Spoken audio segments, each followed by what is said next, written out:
Hello everyone, welcome to prominent classes. हम इस video में बात करेंगे जितनी भी स्थलाकृति बनती है, जैसे नदी से, पवन से, समुद्र समुद्री जल से और भूमिगत जल से,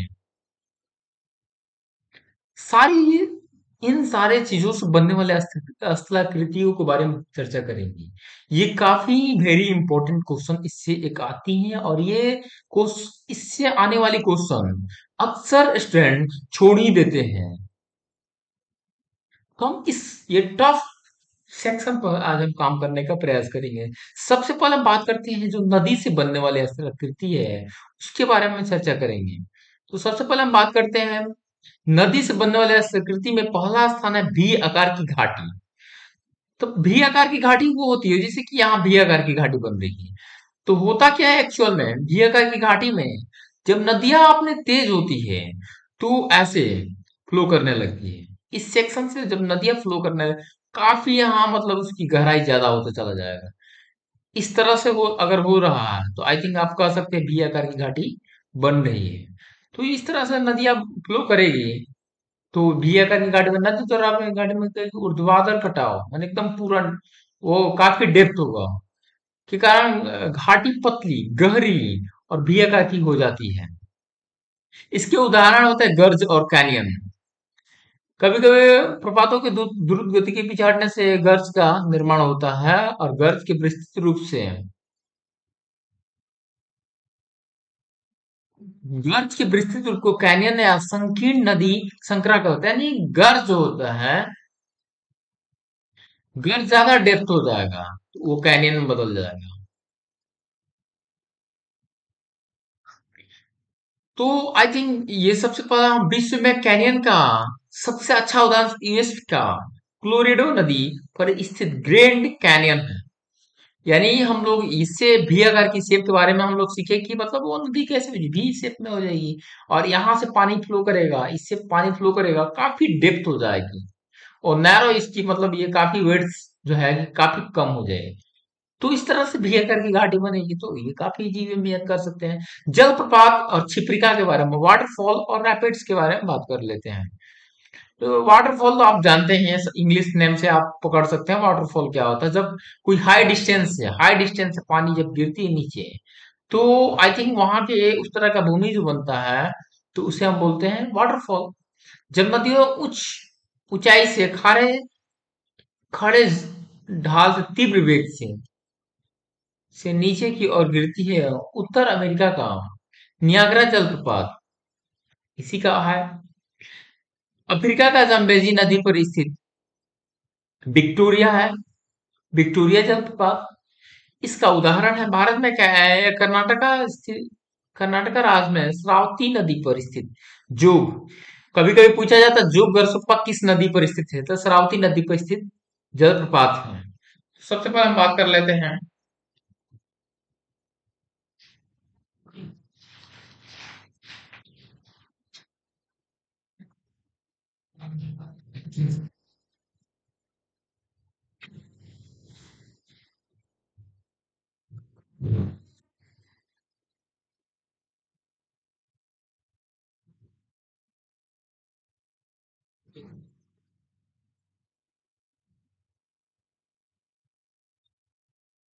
तो इसकी जो गरसप्पा इंडिया के सबसे हाईएस्ट पीक पर है, जो गरसप्पा जो कि 260 मीटर ऊंची से गिरती है। नर्मदा नदी पर धुआंधार जलप्रपात, स्वर्णरेखा पर खुंडरू जलप्रपात। इसका मतलब यह है कि जम्बेजी नदी पर विक्टोरिया। इस तरह से क्वेश्चन पूछा जाता है कि शरावती नदी पर कौन सी जलप्रपात है, जो कि गरसप्पा।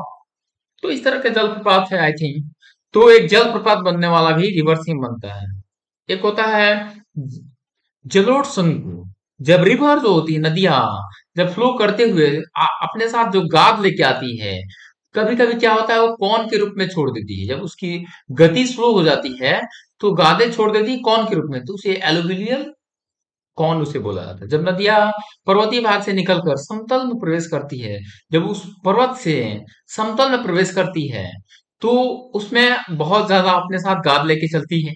तो यहाँ क्या उसकी गति स्लो हो जाती है, जिससे वो अपनी गाद को लंबे दूरी तक कैरी नहीं कर पाती है, और वो गाद ऐसे इकट्ठे होते चले जाएंगे, ऐसे इकट्ठे होते जाएंगे, चले जाएंगे, एक तरह से क्या बन जाएंगे, कौन बन जाएंगे। तो इसे एलुवियल कौन बोला जाता है। जलोढ़ पंख फैंस बोला जाता है। देखिए, पर्वतीय भाग से निकल कर नदियां अवसाद दूर दूर तक फैला देती है। अब यही कुछ कुछ अवसाद इस तरह से फैला देगा बहुत दूर दूर तक, तो उसे पंख बोला जाएगा। मीनांडर के बारे में बात कर लेते हैं। प्रौढ़ावस्था में नदियां सीधे मार्ग, नेचुरल स्टेट में सीधे मार्ग न प्रवाहित होकर टेढ़े मेढ़े रास्ते में चलती है। इन नदियों के इसे रिवर मीनांडर बोला जाता है। जब रिवर काफी उसमें बेग होती है, तो वो चीरते फाड़ते हुए कहीं कहीं चलती है, तो उसे ये इस तरह का जो शेप होती चली जा रही है, तो उसे हम लोग बोलते हैं मीनांडर। एक हुआ मीनांडर। और गोखूर ऑक्सफोर्ड लैक के बारे में सीख लेते हैं। जब नदियां अपने विसर्ग को, जब नदियां मान लीजिए ऐसे चलती हैं,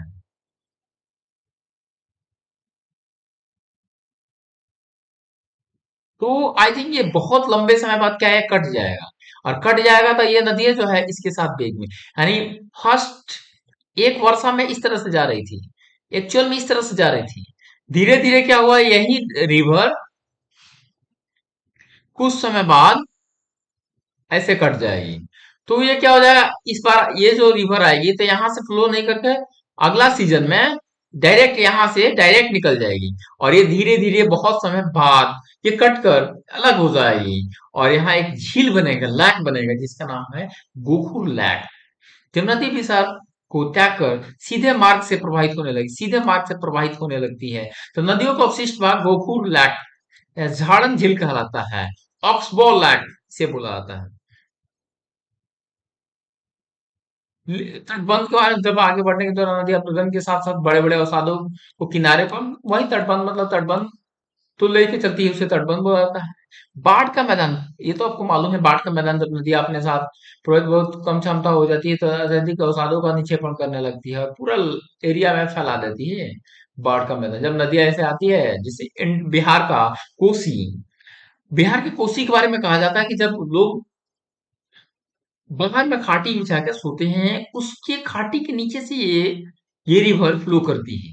तो उस तरह से जो उसके आसपास के एरिया है, उसे बाढ़ के मैदान बोला जाता है, और उसे गादर और भांगर, तो वो जो मैदान होते हैं उसी को बोलते हैं गादर का मैदान। तो आई थिंक बाढ़ का मैदान भी, फ्लूड प्लान भी किससे निर्मित होता है, नदियों से निर्मित होने वाला स्थल है। आगे हम बात करते हैं डेल्टा के बारे में। निम्नवर्ती मैदानों में ढाल का न्यूनतम अवसादों की अधिकतम के कारण नदी का परिवहन क्षमता कम होने लगता है, जिससे डेल्टा नुमा आकृति बनने लगता है। डेल्टा नुमा जब नदियां समुद्र के पास पहुंचती है, तो बहुत सारे अवसाद लेके जाती है, और काफी वहां स्लो मोशन हो जाती है। जितनी अवसादें हो जाती है, स्लो हो जाती है, और धीरे धीरे वो डेल्टा बनता चला जाता है। तो आई थिंक, तो ये हुआ डेल्टा का मैदान। और विश्व का सबसे बड़ा डेल्टा का मैदान सुंदरवन का डेल्टा, जहां गंगा और ब्रह्मपुत्र मिलती है, तो वहां ये बनता है। एक होता है डेल्टा के प्रकार भी है, जिसमें हम बात करते हैं चापाकार। चापाकार के बारे में बात, नील नदी, तो नील नदी चापाकार का डेल्टा नील नदी। और एक होता है पंजाकार। पंजाकार आपका वही मिसिसिपी मिसौरी, वर्ल्ड की ओनली वन लैक है। गंगा ब्रह्मपुत्र का डेल्टा बर्ड फुट डेल्टा के नाम से जाना जाता है। मिसिसिपी मिसौरी का डेल्टा, यह एस्चुरियन डेल्टा भाग, मिसिसिपी मिसौरी का मिसिसिपी मिसौरी का पंजाकार, पंजाकार के नाम से जाना जाता है। और गंगा ब्रह्मपुत्र का बर्ड फूड डेल्टा के नाम से जाना जाता है। भारत में नर्मदा तप्ती का डेल्टा, दांता का डेल्टा, एस्चुरियन डेल्टा भारत में नर्मदा तप्ती नदी के द्वारा बनता है। दांता का डेल्टा एब्रो डेल्टा के द्वारा बनता है। तो आई थिंक हमने बात किया रिवर से बनने वाली जितनी स्थलाकृति है उनके बारे में बात किया। अब हम बात करेंगे यहाँ से पवन से बनने वाली स्थलाकृति के बारे में बात करेंगे।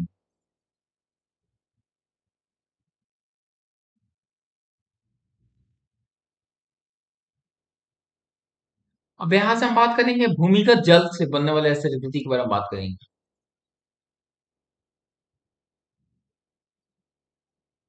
भूमिगत जल से बनने वाले आकृति के बारे में बात करें, नदी के बारे में बात करें, तो भी आकार की बनती है।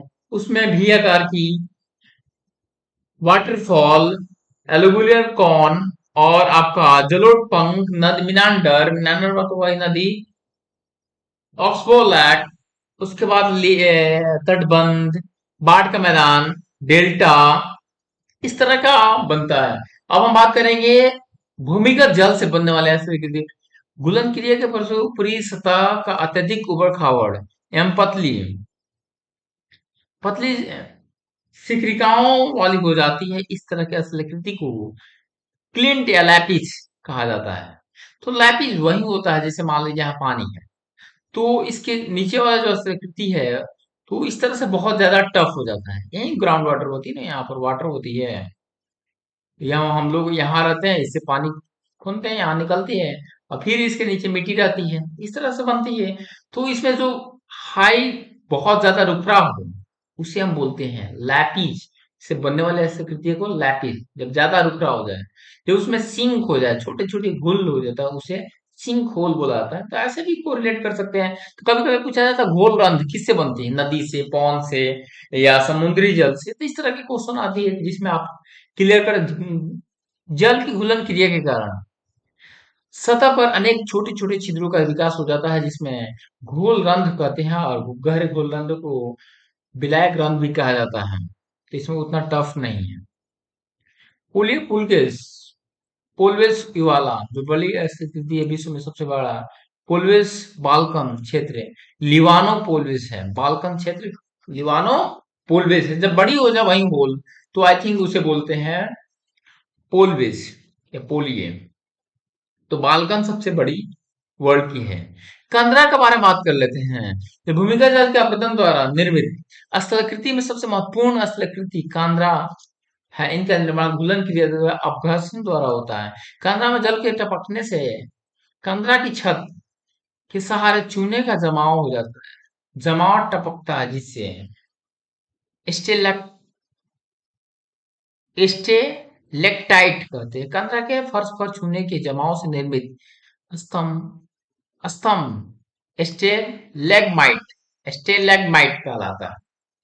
तो टपकने से जमाव जमाव लटकता रहता है जिसे स्टेलेक्टाइट गेमाइट तब कहा जाता है जब चूने से निर्मित फर्श पर चूने कंदरा के फर्श पर चूने के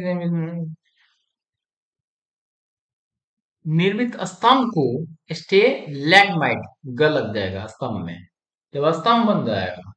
तो कंदरा आई थिंक आपको यही समझ में आया कि जब होल के थ्रू जब चूने पत्थर बाहर नीचे आने लगे तो फर्श बन जाएगा, फर्श वाले को बोल देंगे स्टेलेक्टाइट है। और जो उसमें थोड़ा सा स्तंभ बनने लगेगा ऐसे जम के, तो उसे बोलेंगे स्टेलेग्माइट, उसमें ग लग जाएगा।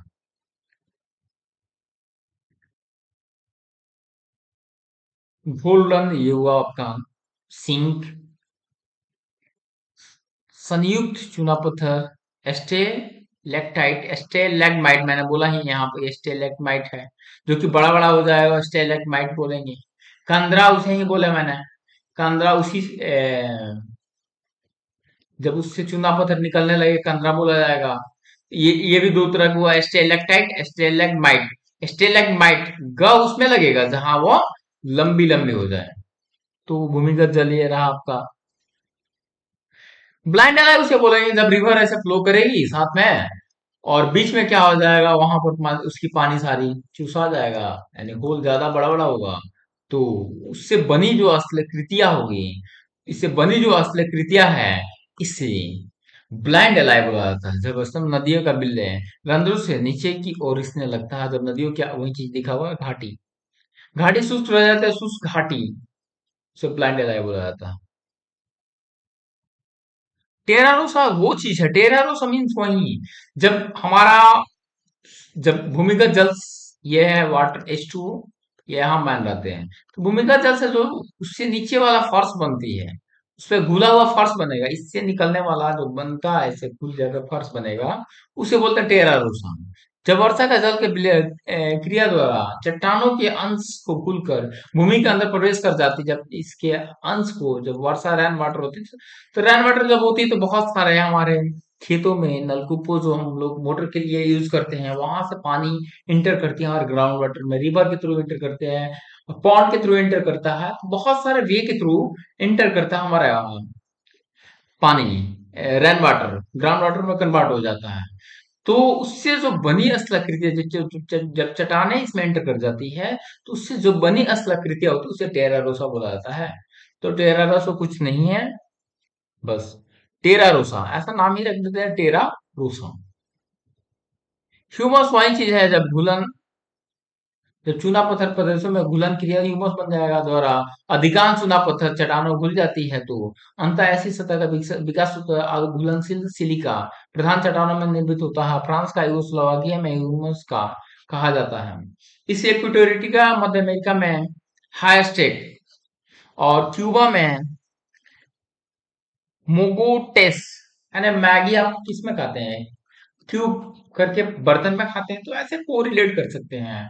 क्यूबा स्टेक में मोगो स्टेक इसे बोला जाता है, हाई स्टेक यूएस में बोला जाता है, मध्य अमेरिका में ट्यूटोरिया मध्य अमेरिका में हाई स्टेक बोला जाता है, मोकोटेस बोला जाता है क्यूबा में। सागरीय सी वाटर के बारे में बात करते हैं, इससे बहुत सारा का कलाकृतियां बनती है सी वाटर से, तो हम इसके बारे में बात कर लेते हैं। कोस्टल क्लीन आपको मालूम है, जब समुद्र तट बिल्कुल खड़ा हो तो उसे क्लिफ कहा जाता है, भुरभु कहा जाता है।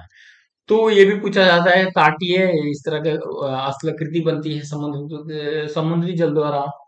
कोस्टल क्लिफ, कोस्टल तटीय कंदरा, तटीय चट्टानों के बीच में जहां संधियां भ्रंश कमजोर चट्टानें मिलती है, सागरीय तरंगें तेजी से अपगमन करती है और वहां तटीय कंदरा का निर्माण होता है। जब कमजोर चट्टान मिलेगी, ये इसमें क्या होगा, बीच जो होगी सीधे होगा। स्टेक के बारे में बात कर लेते हैं। स्टेक यही है आपका, कभी कभी आप समुद्र में देखेंगे, बहुत अच्छी अच्छी फोटो आती है इसमें, इससे समुद्र बहेगा, इसे बोला जाता है स्टेक। स्टेक की तरह खड़ा होगा, इसे स्टेक बोला जाता है। बहुत सारा बीच में आप देखोगे। कुलीन भी वैसे हैं, तटीय भागों में भटा, जलस्तर समुद्री तट रेखा के मध्य बालू बंजरी और गुलास में आदि पदार्थों का अस्थायी जमाव से वनस्पति को पुलिन कहते हैं, यानी बीच कहते हैं। वो बीच आपको मालूम है ही, बीच वही चीज होती है जिसको हम लोग जाते हैं। रोधिका पार होती तटीय तरंगों और रोधिकाओं द्वारा निक्षेपण के कारण निर्मित कटक या बांध को रोधिका कहते हैं। जब रोधिकाओं का निर्माण तट से दूर एवं तट के प्राय समानांतर होती तो उसे अपतट घोषित करते हैं। जब किसी द्वीपीय के चारों ओर अपरदित पदार्थों के जमाव से रोधिका के निर्माण होता है, तो हम लूप रोधिका कहते हैं। कनेक्टिंग बार के बारे में बात करते हैं। दो सुदूरवर्ती तटों अथवा किसी द्वीपीय को तटों से जोड़ने वाले रोधिका को संयोजक रोधिका कहते हैं। कम अवरोधी चट्टानों से खाड़िया, गल्फ और बे का निर्माण होता है। कनेक्टिंग बार्स के थ्रू आई थिंक इसमें हम बात कर चुके हैं। हम इसमें बात कर लेते हैं, बहुत सारे होते हैं। फ्योर्ड तट होता है एक, होते इससे बनता है। जब हिमालय उच्च भूमि के जब हिमालय उच्च भूमि के नीचे ऐसे दब जाती है और ऊपर पानी होती है, बर्फीली जगह में यूरोप की तरफ होती है, तो इस तरह के जो तट बनते हैं फ्योर्ड तट बोला जाता है। नॉर्वे का तट, नॉर्वे का तट फ्योर्ड तट का बेस्ट एग्जांपल है। रिया तट के बारे में बात कर लेते हैं। नदियों द्वारा प्रदीप्त उच्च भूमि के धंस जाने से उच्च भूमि के धंस जाने से रिया तट का निर्माण होता है। प्रायद्वीपीय भारत के पश्चिम तट का पश्चिम तट का उत्तरी भाग रिया तट का एग्जाम्पल है। यानी हमारे इंडिया के पश्चिम तट का ये इस पार्ट को रिया तट बोला जाता है। रिया तट ये पार्ट है। डालमेशियन तट के बारे में बात कर ले, समांतरीय पर्वतीय कटकों वाले तटों के घसने से डालमेशियन तट का निर्माण होता है। यूगोस्लोवाकिया डालमेशियन तट का बेस्ट एग्जांपल। हैप तट के बारे में बात कर लेते हैं। यह निम्नगत निम्न भूमि का तट, सागरीय तट तटीय भागों में किसी निम्न भूमि के डूब जाने से निम्न निम्न गन्य या निम्न भूमि तट कहलाता है। इसे सागरीय लैगून झीलों का निर्माण होता है, इसी से बनता है। लैगून झीलों का निर्माण होता है। यूरोप का बाल्टिक तट हैप तट का बेस्ट एग्जांपल है। निर्गत तट के बारे में बात कर लेते हैं। गुजरात का काठियावाड़ नेरगा तट का बेस्ट एग्जाम्पल है। यू आकार की घाटी के बारे में आप बात कर लेते हैं हम। सबसे अब हम बात कर लेते हैं हिमानी से बनने वाले असर कृतियां।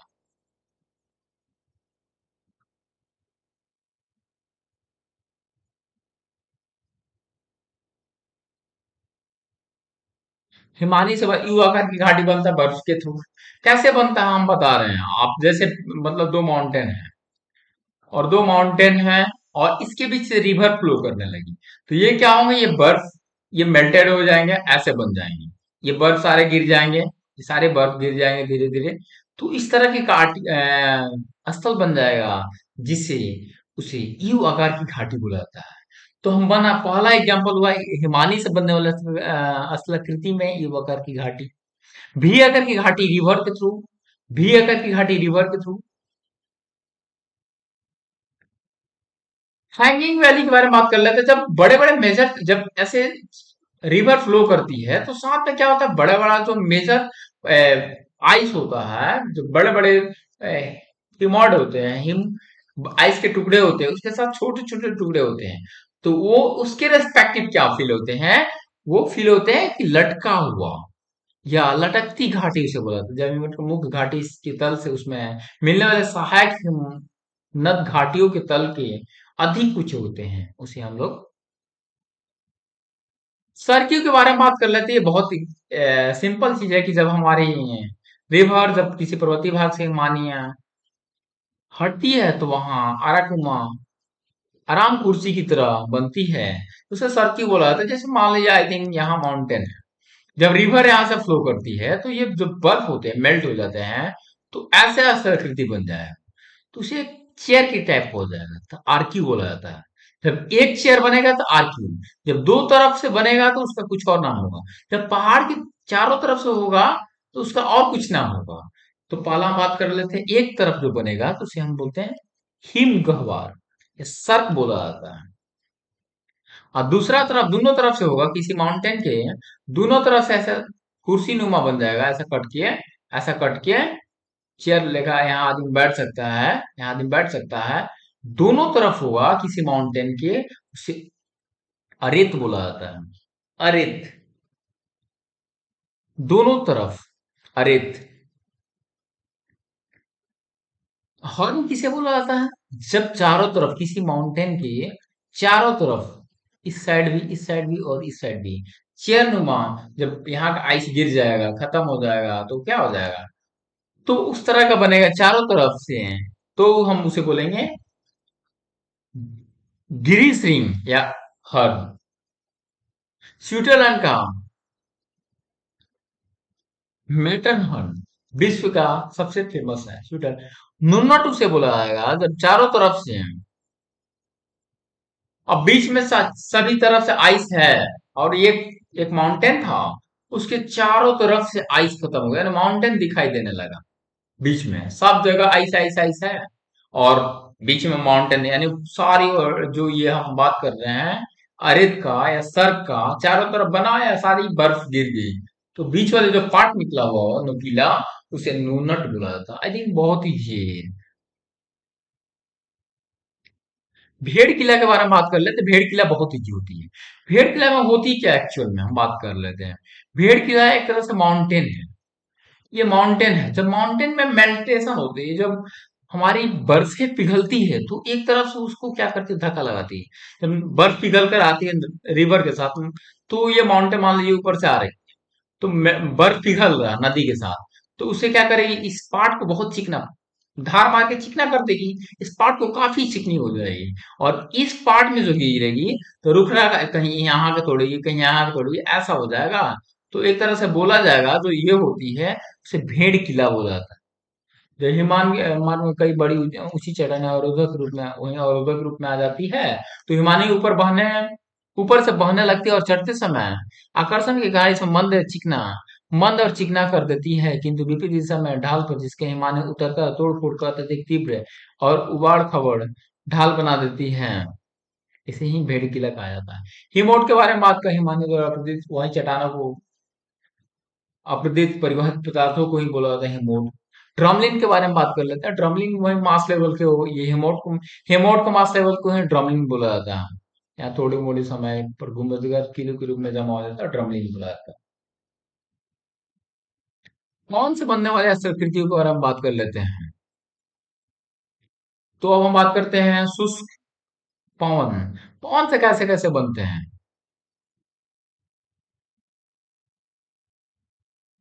पवन से बनने वाले सबसे पहले हम बात कर लेते हैं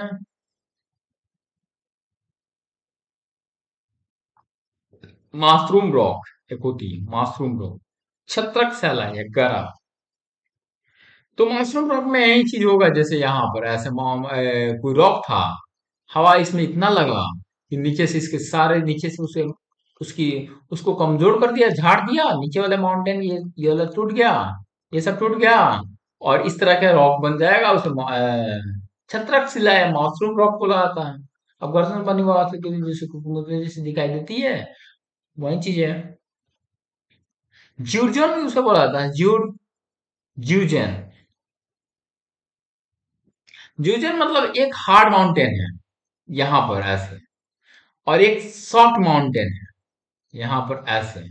तो उसमें क्या, जब हवाएं बहेगी, जब पवन बहेगी, तो उसके बीच में जो उसके बीच की जो हमेशा सीते पड़ेगी, तो उसकी मिट्टी जो ये कमजोर है और ये मजबूत है। तो दो रॉक है, एक कमजोर रॉक, एक मजबूत रॉक। उसके बीच जो मिट्टी होती है, उसमें शीत आने से उसमें कमजोरी आएगी यहाँ पर। तो वहां पर ये जो कमजोर मिट्टी होगी, पवन के थ्रू इसे खोखला कर दिया जाएगा। इस तरह के जो पवन के थ्रू से तो तोड़ दिया जाएगा, पवन यहाँ बहेगा तो छेद करते हुए निकल जाएगा, तो इसका शेप ऐसा हो जाएगा। ये तो अपना अडिग रहे, हार्ड वाला तो अडिग रहेगा, लेकिन सॉफ्ट वाला जो है ऐसा छोड़ देगा,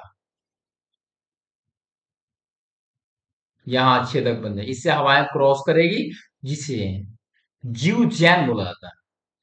जीव जैन दातानुमा आकृति, जिसका निर्माण वहां होता है जहां मुलायम कड़ी चट्टानों की परत क्षैतिज अवस्था में होते हैं। चट्टानों की दरारों में ओस भरने और रात में तापमान कम होने से मुलायम चट्टानों का अपघटन होने लगता है। कठोर चट्टानों में भाग टोपी की नजर आती है, और इसे जीव जैन कहते हैं, वही चीज है। यार्डंग उसे बोला जाता है जब जब हार्ड चट्टाने और कमजोर चट्टाने ऐसे है और ऐसे है, जब इसे मतलब उस क्रिया की एक्टिविटी के थ्रू नहीं, ऐसे नॉर्मली इसे तोड़ा जाए, तो हवाएं इसे तोड़ देगी कमजोर वाली को, और यहाँ से छह तक हवाएं क्रॉस करने लगेगी। हार्ड वाले तो नहीं टूटेंगे, कमजोर वाले उसे उसके रेस्पेक्टिव टूट जाएंगे, तो ये जो शेप बनेगा, इसे बोला जाता है यार्डंग। तो इसकी शेप ऐसे हो जाएगी। इसी के साथ ऐसा था एक मोमेंट, बट ये जो है ऐसा हो जाएगा, यहाँ जो शेप यहाँ से हवाएं क्रॉस करेगी, तो इस तरह का आकृति को बोलते हैं यार्डन। एक होता है एंसेलबर्ग। एंसेलबर्ग में स्थिति में क्या होता है, जब एक रॉक है, इसे हवाएं क्रॉस करते करते पूरा छेदा कर देगी, इस ये रॉक हवाएं के थ्रू इतना टूट जाएगा, इसे तोड़ देगा, तो एक ऐसा हो जाएगा। इसे ही बोला जाता है एंसेलबर्ग। कट छट कर क्या हो जाएगा, एक ऐसा हो जाएगा, इसे एंसेलबर्ग के नाम से जाना जाता है। ड्राई काउंटर के बारे में, भूमि पर बीच है, मतलब यही हमारे जब बड़ी बड़ी चट्टाने हैं, बड़ी चट्टाने थी, ये मतलब हवाएं से तोड़ तोड़ के छोटी छोटी रुगड़े ऐसे छोटा छोटा बन जाएगा ऐसे, उसे ड्राई काउंटर के नाम से जाता है। जब हवाएं, जब बड़ी चट्टाने छोटी चट्टानों में कन्वर्ट हो जाएगी, छोटे छोटे शेप दिखाई देंगे ऐसे छोटे छोटे हवाएं से, उसे ड्राई काउंटर के नाम से। स्टोन जालीदार शिला के नाम से, तीव्र गति से चलने वाली, वहीं बड़ी बड़ी चट्टानों में छोटी छोटी छेदें हो जाएंगी, उससे हवाएं पास करेगी, तो उसे जालीदार शिला का नाम। तीव्र गति से चलने वाले पवनों के मार्ग में विविधता पूर्वक चलन और चट्टानों उपस्थित होते हैं, उसके कोमल भागों में को काट कर वायु आर पार होने लगती, जिससे चट्टान जल्ली के समान दिखाई देता है। बलुका स्तूप के बारे में, सैंडस्टोन, वही जब सैंडस्टोन, जब सैंड ड्यून्स, उसके बारे में बात, जब वही हवाएं जब कहीं से डस्ट को पूरा मास लेवल लाकर जमा करेगी उसे। सैंड बालू का स्तूप बोला जाता है। उड़ा कर लाएंगे रेत को, पदार्थों के जमा बनाना, जमाव से बनता है बालू का स्तूप। लोयस भी उसी से बनता है। पिगमेंट भी उसी से बनता है, वही चीज है। मतलब चल भाग के फूट हिल रीजन में मिलने वाले सामान्य ढालू का कोई सिल्वर पुरा